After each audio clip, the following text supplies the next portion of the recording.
The invitation arrived in my mailbox, not via email like normal family communications. Formal cardstock, embossed lettering.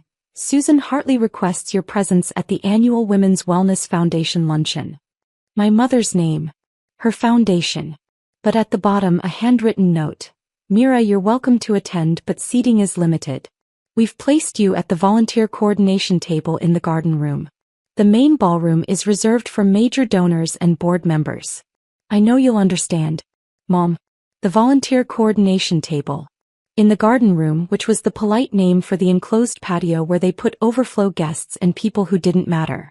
I set the invitation on my kitchen counter and stared at it for a long moment. My mother had been running the Women's Wellness Foundation for 8 years, ever since she retired from her interior design business. It was her pride and joy, a nonprofit providing health services and wellness programs to underserved women. She threw this luncheon annually, raising funds and courting donors with the same energy she'd once used to land high-end clients. My older sister Priya was on the foundation's board. She'd been featured in the program for the past 3 years as Director of Community Outreach, though as far as I could tell her main contribution was posting about the foundation on social media and hosting wine nights for potential donors. Our mother treated Priya's involvement like a coronation, constantly praising her philanthropic leadership and commitment to women's causes. When I'd expressed interest in the foundation's work 2 years ago, Mom had patted my hand. Oh Mira, that's sweet. But nonprofit work requires a certain sophistication. A network. You're still building your career. Maybe when you're more established. More established. I was a program coordinator at a community health clinic. Or at least that's what I told my family, because explaining the full scope of my work made their eyes glaze over. They heard community health and filed me away as someone doing basic administrative work for modest pay. Noble but unimpressive compared to Priya's marketing director position at a tech startup. What they didn't know, what I'd stopped trying to explain 3 years ago, was that I was the executive director of the Riverside Health Equity Initiative, a $50 million foundation funded by a coalition of healthcare systems and private donors. We provided grants to organizations serving vulnerable populations, funded research on health disparities, and partnered with community clinics to expand access to care, including a $2.3 million partnership with Women's Wellness Foundation that I'd personally approved 8 months ago. The grant paid for their new mobile health clinic, 3 staff positions, and an expansion of their mental health services. My name was on the grant agreement as the authorizing executive, but apparently, my mother had never read past the foundation name on the check. I looked at the invitation again. The volunteer coordination table in the garden room. Then I opened my laptop and checked the luncheon schedule. The program included a segment called Foundation Partnerships and Major Grants, where my mother would announce significant funding sources and thank key supporters. I was scheduled to give brief remarks about the Riverside Health Equity Initiative's priorities, a standard courtesy when we made major grants. My assistant had confirmed the details with Mom's foundation director 2 weeks ago. My mother had no idea I was on the program. She'd delegated the logistics to her staff and never connected Mira Patel, Executive Director, Riverside Health Equity Initiative, with her daughter Mira, who did something vague with community health. I RSVP'd that I would attend. I didn't mention the speaking slot. I didn't correct the seating assignment. The luncheon was Saturday at the Grandview Hotel. I arrived early wearing a charcoal pantsuit, professional, understated. The garden room was exactly as I'd expected. Smaller, less decorated, with a view of the parking lot rather than the hotel's landscape. My assigned table had name cards for 6 volunteers who helped with foundation mailings and event setup. Through the open doorway I could see the main ballroom. Crystal chandeliers, floral centerpieces, and round tables with elegant place settings. My mother held court near the front, wearing a rose-colored dress and pearls, greeting guests with the practiced warmth of someone who'd spent decades networking. Priya stood beside her in a designer outfit I recognized from her Instagram, laughing with a group of women I didn't recognize. At the head table sat the foundation's board members, and I noticed several major donors my mother had been courting. Empty seats waited for Mom and Priya. No one looked toward the garden room. Why would they? I took my seat at the volunteer table. The women there were kind, asking what brought me to the foundation's work. I kept my answers vague, mentioning an interest in women's health initiatives. They shared stories about stuffing envelopes and setting up event registration tables, the unglamorous work that kept nonprofits running. The program began at noon. My mother took the microphone, radiant with pride. Welcome everyone to our 8th annual luncheon. Thanks to your generous support, Women's Wellness Foundation has grown beyond my wildest dreams. We've served over 5,000 women this year, expanded our services, and launched a mobile health clinic that's bringing care directly to underserved communities. Applause filled the ballroom. Mom continued, detailing the foundation's achievements with the enthusiasm of someone who genuinely believed in the mission. Whatever else was true, she cared about this work. She just didn't think I was sophisticated enough to be part of it. After lunch service, Mom introduced Priya. My daughter has been instrumental in raising our profile and connecting us with new supporters. Priya, come say a few words about our community outreach.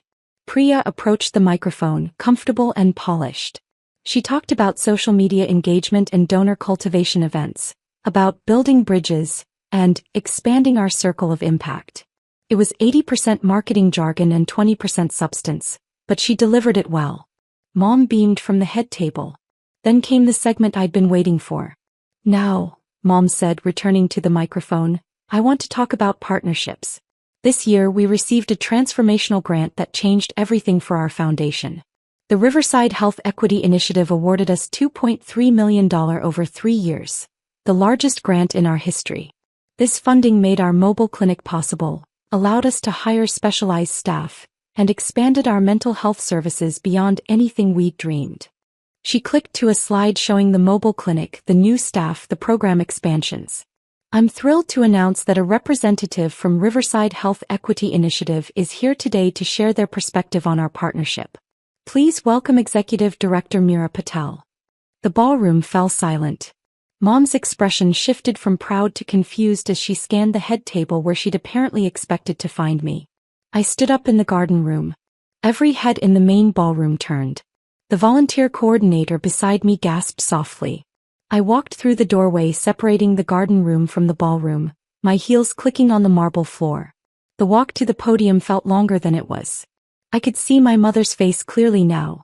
Confusion giving way to recognition, giving way to something that looked like horror. Priya had gone pale. Her hand covered her mouth.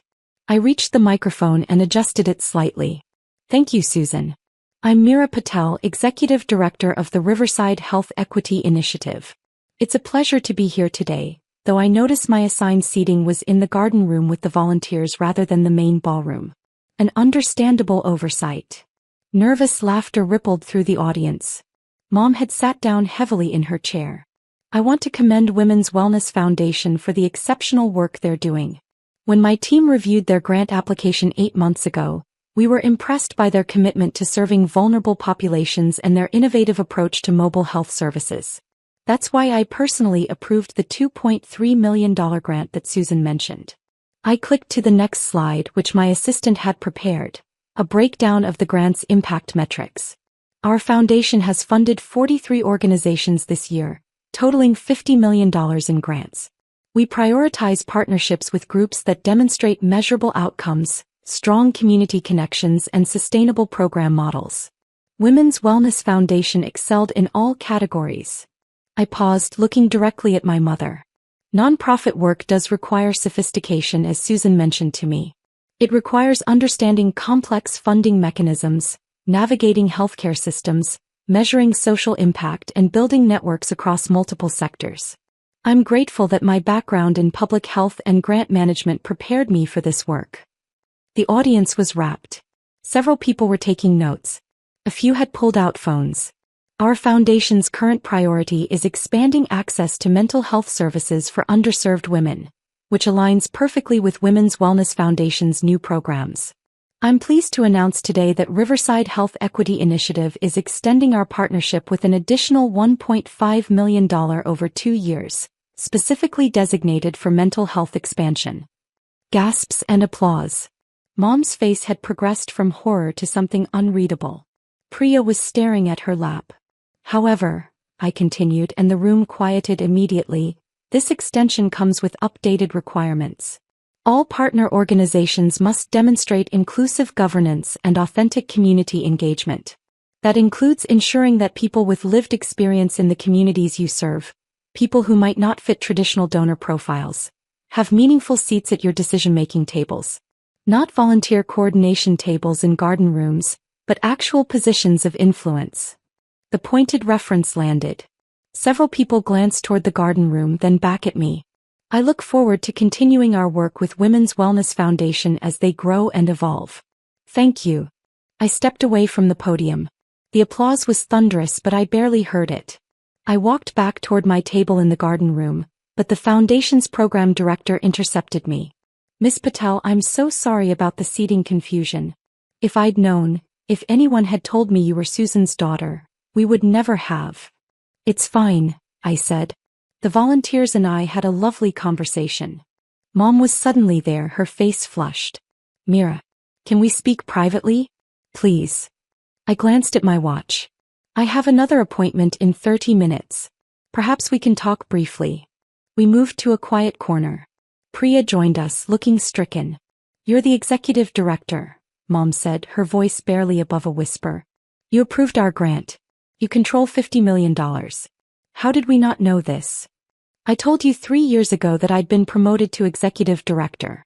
You said, that's nice, dear, and changed the subject to ask Priya about her marketing campaign. I mentioned the foundation's budget at Thanksgiving. Dad said my work sounded very technical, and asked Priya about her startup's latest funding round. I tried explaining grant management at your birthday. You told me nonprofit work wasn't really a career, just something people did while finding their path. Priya's voice was small. The grant application. Your name was on it. On every page. I signed the approval letter personally. My contact information is in the partnership agreement. But no one in this family reads the details of my work. You see, community health, and assume I'm doing administrative tasks for modest pay. Mom's hand trembled as she touched her pearls. The additional $1.5 million you announced. Is that real? Completely real. Contingent on the governance requirements I mentioned. Your board needs to reflect the communities you serve. That means recruiting people beyond your country club network. People who understand these issues from lived experience, not just philanthropic interest. The way you announced it, Priya said. Mentioning the garden room seating. You did that on purpose. I did. You excluded me from the main event because you assumed I wasn't sophisticated enough for your donor circles. Then I walked in as the person who funds your entire operation. Yes, I made sure everyone understood the irony. Mom's eyes filled with tears. Mira, I'm so sorry. I've been so wrong about your work. About you. I thought. I've been celebrating Priya's social media posts about the foundation while ignoring that my other daughter is running a $50 million operation that makes our foundation possible. It's not about celebration, I said. It's about respect. About basic curiosity regarding what your own daughter does for a living. About not assigning me to the overflow seating at your event while putting Priya on the board based on her Instagram presence. The program director approached again, apologetic. Ms. Patel, several attendees are asking for your contact information. They're interested in learning about grant opportunities with Riverside Health Equity Initiative. Of course. I'll make myself available after the program concludes. I spent the next hour in the main ballroom, where I apparently should have been seated all along, speaking with nonprofit leaders, healthcare professionals, and yes, even some of my mother's major donors who wanted to understand our foundation's priorities. Several board members from other organizations handed me cards, asking about partnership possibilities. My mother watched from across the room, her luncheon continuing around her. Priya sat at the head table looking lost.